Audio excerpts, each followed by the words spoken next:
¿Qué tal, hermanos? Que el Señor les bendiga. Sean bienvenidos a una clase más de la Escuela Dominical de la Primera Iglesia del Nazareno Monterrey. En esta ocasión es un gusto poder estar con ustedes compartiendo la lección 33 del Sendero, que se titula El Valle de los Huesos Secos. Este tema se encuentra en la Biblia en el libro de Ezequiel, capítulo 37. Y antes de continuar con la clase, quisiera recordar, como ya hemos comentado antes, que el fin de estos temas es que podamos meditar un poco más, que podamos profundizar en la palabra, pero estos no reemplazan la lectura de la Biblia. Por lo cual, en esta hora quisiera invitarlo a que pudiera abrir su Biblia en el capítulo 37 de Ezequiel y pueda darse un momento para leerlo y así poder comenzar con la clase.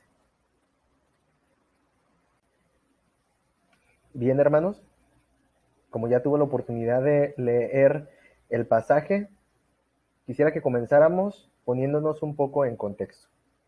Y para ello, vamos a recordar que la época en que Ezequiel recibe esta palabra es posterior a la conquista del pueblo de Judá.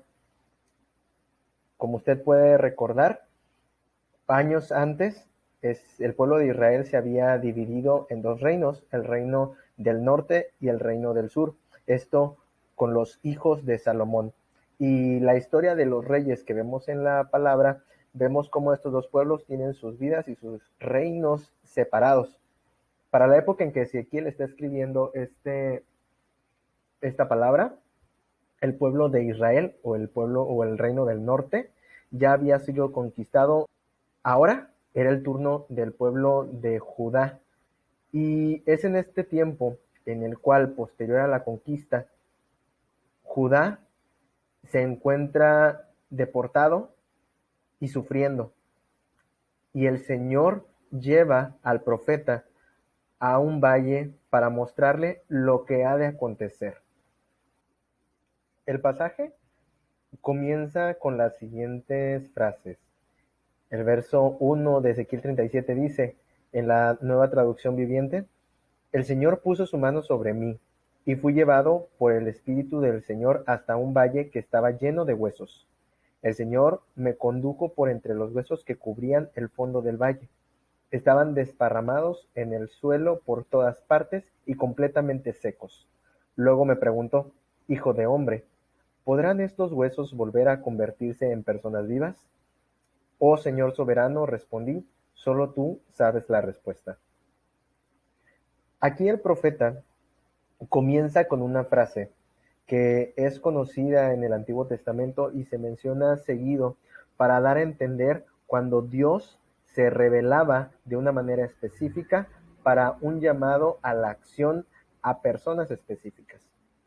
Habla de que Dios se acercaba a la persona y que Él en su presencia le mostraba su voluntad.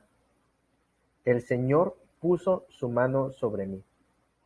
Ahora llama la atención también el cómo Dios lleva al profeta a este lugar y cómo lo describe.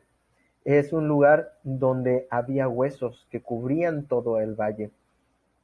Pareciera que es un cuadro aterrador. Y después de que el profeta vio este escenario, el Señor le pregunta: ¿podrán estos huesos volver a convertirse en personas vivas?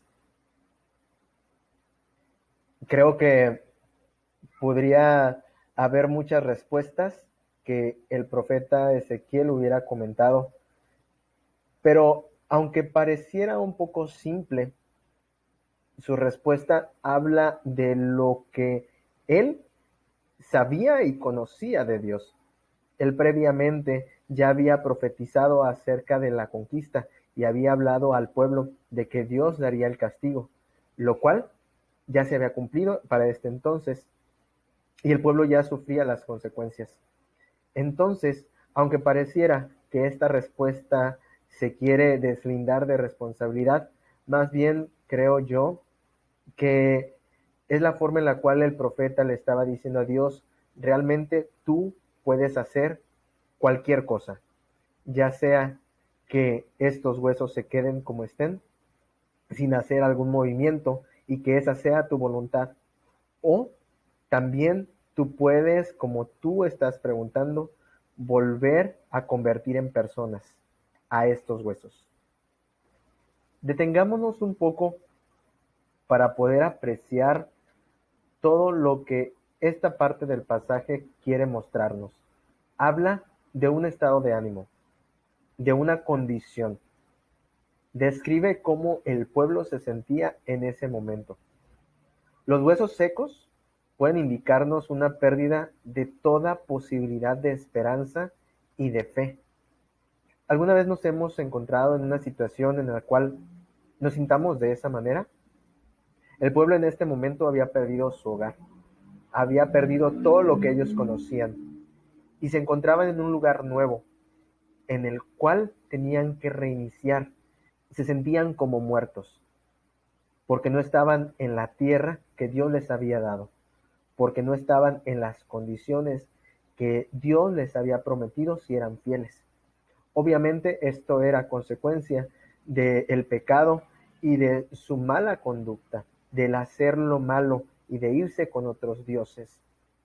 Este mensaje de la visión que le dio Dios a Ezequiel viene a traer una visión gloriosamente ilógica, le pongo aquí en la presentación, porque es un mensaje de esperanza en medio de una total y completa desolación.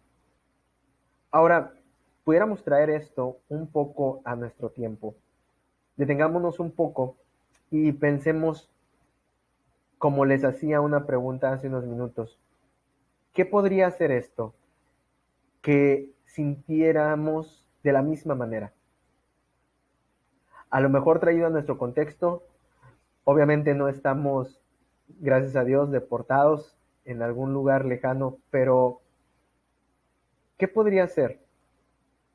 A lo mejor nos sentimos de esta manera por falta de las condiciones que deseamos, por alguna situación de enfermedad, algún estado en el cual nuestra esperanza esté perdiéndose y nuestra fe esté decayendo. O incluso pudiéramos decir que a lo mejor nuestra relación con Dios también se siente así. Creo que el mensaje de Ezequiel, que comienza con estas palabras, habla de que cualquiera que sea la condición, aún esta que podríamos mencionar que es la peor o la menos esperanzadora, puede convertirse en un punto o en un ejemplo de victoria, un ejemplo de esperanza. Por ahí ya tuvieron la oportunidad de leer los pasajes siguientes. Es algo increíble lo que sucede en los versos que continúan de esta porción de la palabra. Quisiera que pudiéramos ver un poco a detalle estos puntos. Lo siguiente es que Dios le dice a Ezequiel que hable, que profetice, que abra su boca y que dé una orden a los huesos. Esta orden es la palabra que Dios le estaba dando y que él tenía que compartir, que él tenía que exponer en medio de un lugar solo, hablarle a los huesos. Y quisiera que nos detuviéramos aquí porque hay unas características que son importantes, que resaltan y que debemos poner atención. Entre ellas, la primera es hablar acerca de la palabra de Dios, el poder que tiene la palabra de Dios. Porque vemos aquí que a la palabra de Dios, siendo una orden, iba a ser seguida la acción de crear vida. Y no sé si usted recuerda, por ahí viene en la presentación, que esto lo hemos visto en otro lugar antes, en el libro de Génesis.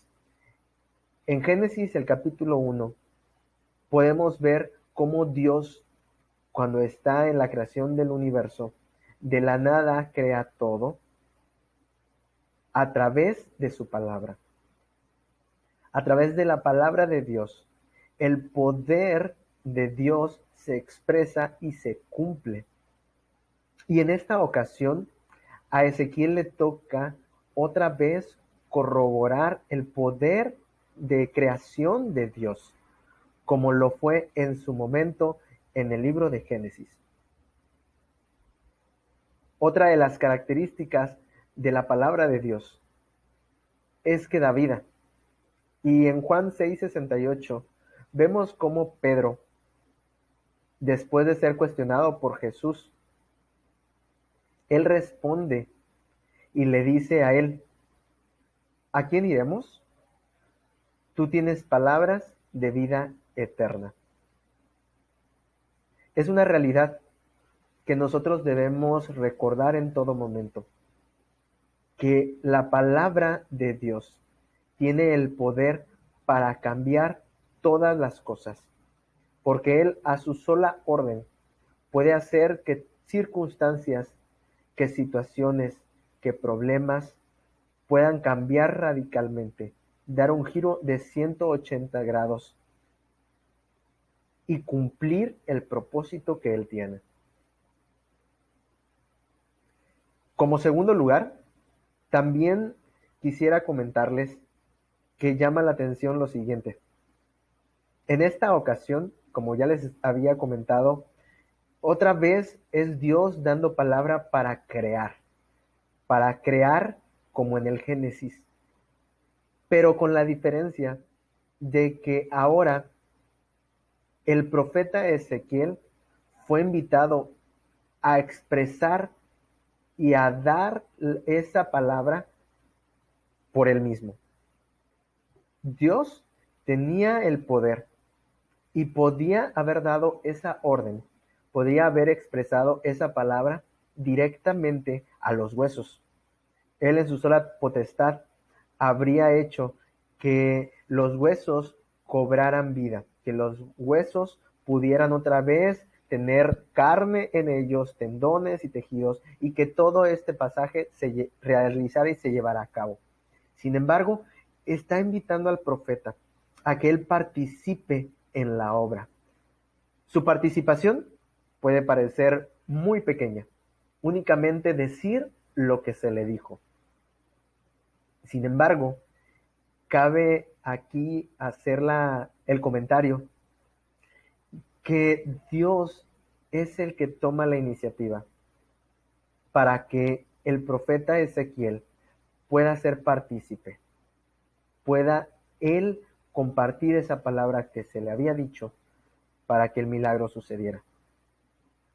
Ahora, también es importante ver cuáles son las características o la actitud que tiene el profeta en este momento. Podemos decir que es muy fácil compartir la palabra que se nos dijo, pero el hacerlo a nosotros nos exige tener una actitud de fe y de obediencia. Aquí Ezequiel no solo compartió la palabra, sino que creyó en ella. Creyó en que Dios podía hacer lo que ya había dicho y obedeció. Y creo que es esto lo que el Señor pide de todos nosotros, que nosotros, deseando poder participar en su obra, siendo invitados por Él, debemos también creer y obedecer.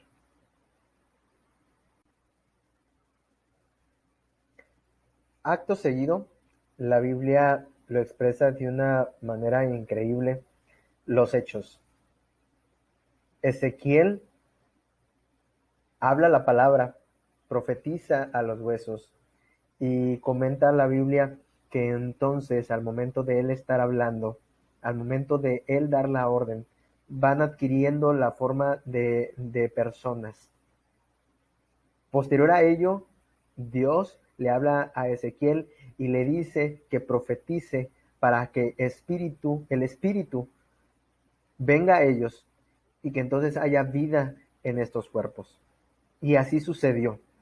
En el versículo 11 nos explica, y es Dios hablándole a Ezequiel acerca de la condición de que el pueblo tenía y se sentía. El versículo 11 de Ezequiel 37 menciona: luego me dijo, hijo de hombre, estos huesos representan al pueblo de Israel.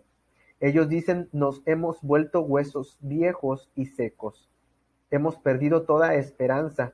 Nuestra nación está acabada.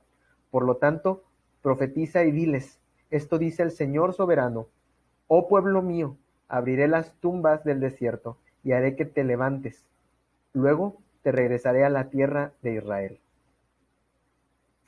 Esta era la promesa de Dios, la promesa que quería darle a su pueblo a través de Ezequiel. En estos momentos, el pueblo había olvidado la promesa, pero Ezequiel vivió la promesa cumplida.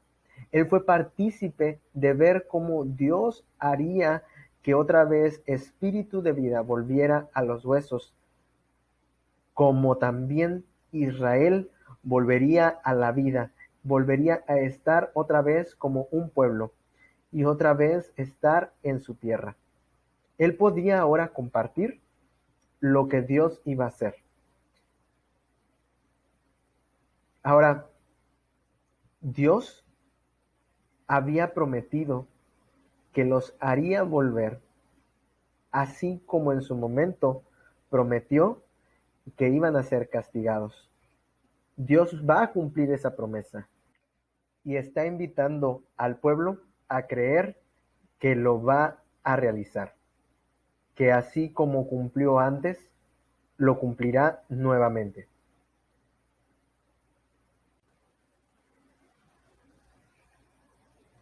Para cerrar con broche de oro, el pasaje de Ezequiel 37, de los versos 15 al 28, nos hablan no solo de una restauración de la tierra al pueblo de Israel, sino más bien de una restauración integral. Es aquí donde vemos cumplido también ese pasaje que menciona que Dios puede hacer más abundantemente de lo que nosotros pedimos o entendemos.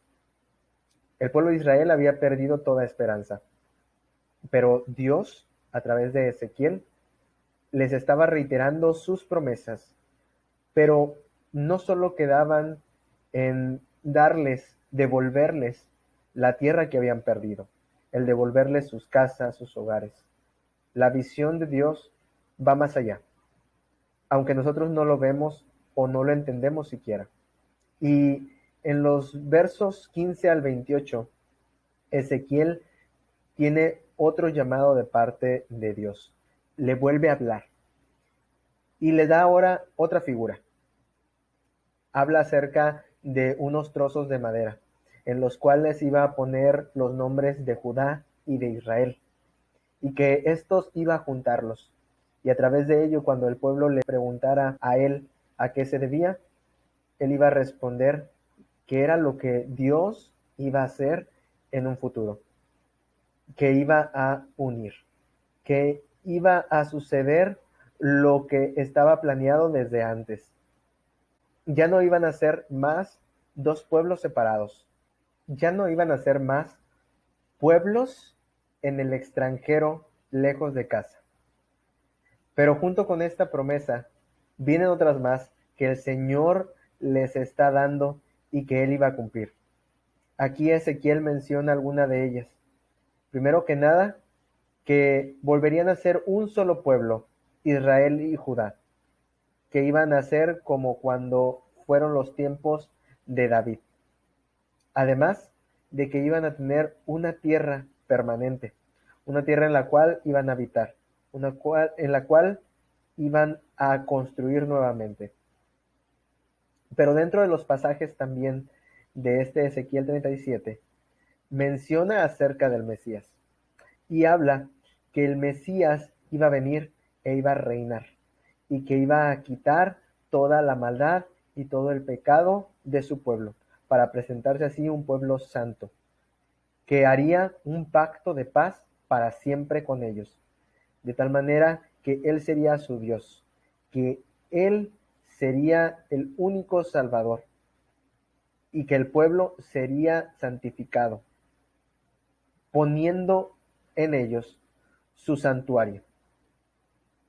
Esto es muy importante, ya que el santuario en medio de ellos representa el dominio y la soberanía de Dios, la presencia misma de Dios habitando en ellos, dándoles seguridad.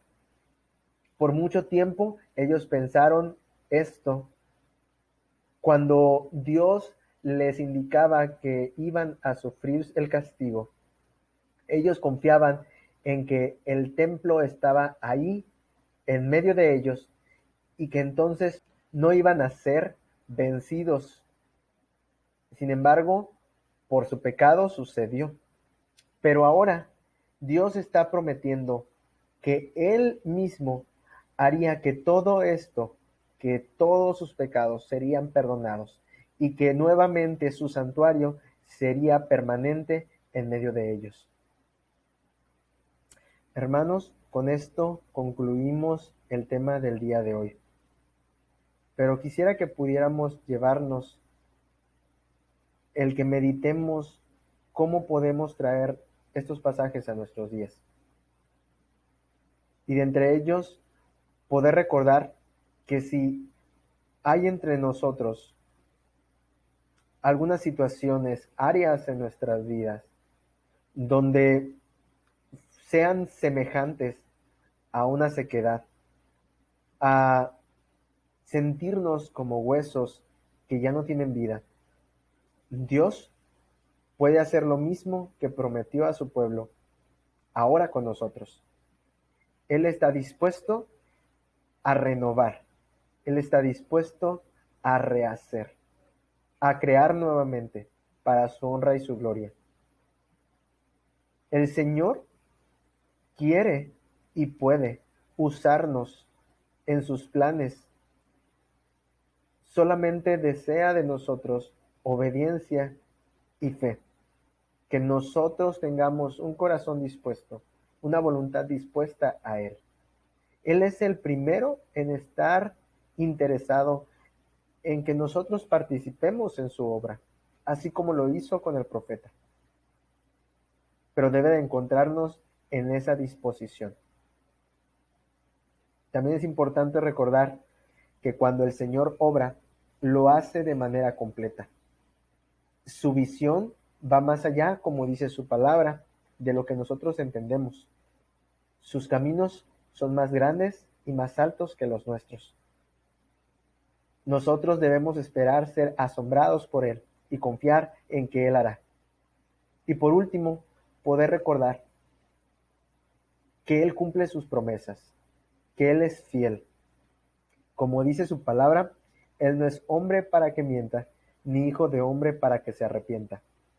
Entonces, confiemos en que en cualquier circunstancia, Él va a cumplir su obra y va a cumplir su propósito.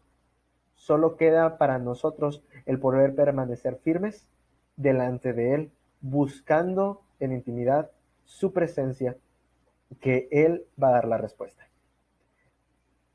Hermanos, esa es la clase del día de hoy y espero que sea de bendición para ustedes, por lo cual siga meditando. Si tiene la oportunidad, vuelva a leer el capítulo y comentemos y compartamos su palabra. Que el Señor les bendiga.